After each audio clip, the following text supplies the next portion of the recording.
गज़ल में हिकिड़ी ख़ासि तौर ते मैडम तव्हांखे ॿुधायो हूंदो त हिकिड़ा तवील बहर थियनि था। मुख़्तसर बहर जो बि गज़ल थिए थो जंहिंमें ॿ लफ़्ज़ आहिनि टे लफ़्ज़ आहिनि, हिकिड़ी स्टिंजा पूरी थी वञे, पर हिकिड़ो तवील गज़ल थिए थो। तवील गज़ल में इमदाद जो बि पंहिंजो हिकिड़ो नालो आहे। इमदाद जी हीअ जेका गज़ल ॿुधायां थो तव्हांखे, मां हिनखे गज़ल छॾींदो आहियां घणो करे, पर हाणे तव्हां थी सघे थो मास्टर आहियो हिन जा, पोइ तव्हां हुनखे कुझु ॿियो चओ, पर मां गज़ल चवंदो आहियां। तवील बहर जो गज़ल आहे ऐं थोरो हुनखे ध्यानु ॾींदो तव्हांखे ॾाढो लुत्फ़ ईंदो। प्यार ही कहिड़ो जंहिंमें खुले मुंहं सां साम्हूं अचण खां बि घबराइजे। इहो प्यार ही कहिड़ो जंहिंमें खुले मुंहं सां साम्हूं अचण खां बि घबराइजे। घबराइजे अकेली घिटीअ में जे तन्हा बि मिलजे त मुर्गी मिलण खां बि घबराइजे। हे घबराइजे अकेली घिटीअ में जे तन्हा बि मिलजे त मुर्गी मिलण खां बि घबराइजे। घबराइजे जे पुछजनि त सारे ज़माने जूं ॻाल्हियूं मिटनि माइटनि जूं सभई ॻाल्हियूं। जे पुछजनि त सारे ज़माने जूं ॻाल्हियूं मिटनि माइटनि जूं सभई ॻाल्हियूं।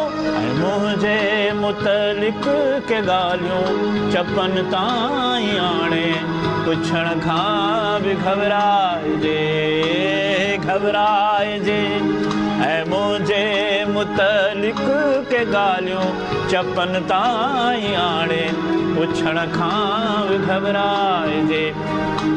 घबराइजे इहो प्यार ई कहिड़ो जंहिंमें खुले मुंहं सां साम्हूं अचण खां बि घबराइजे।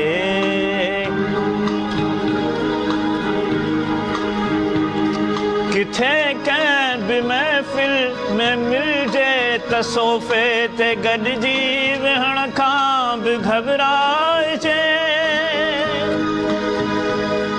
किथे कंहिं बि महफ़िल में मिलजे त सोफ़े ते गॾिजी वेहण खां बि घबराइजे। कॾहिं कंहिं बहाने सां कोशिश करे आॾी अख सां ॾिसण खां बि घबराइजे। घबराए किथे कंहिं बि महफ़िल में मिलजे त सोफ़े ते गॾिजी वेहण खां बि घबराइजे। कॾहिं कंहिं बहाने सां कोशिश करे आॾी अख सां ॾिसण खां बि घबराइजे। घबराइजे इहो प्यार ई कहिड़ो जंहिंमें खुले मुंहं सां साम्हूं अचण खां बि घबराइजे। सदा सींध सुरमो करे पाण खे ठाहे जोड़े सजाए कजे इंतज़ार।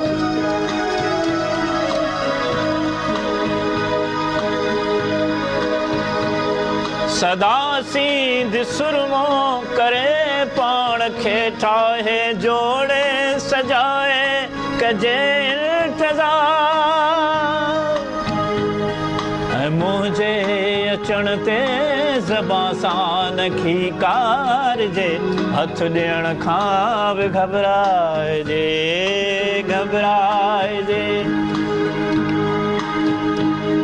ऐं मुंहिंजे अचण ते ज़बां सां न खीकारजे, हथ ॾियण खां बि घबराइजे। घबराइजे इहो प्यार ई कहिड़ो जंहिंमें खुले मुंहं सां साम्हूं अचण खां बि घबराइजे।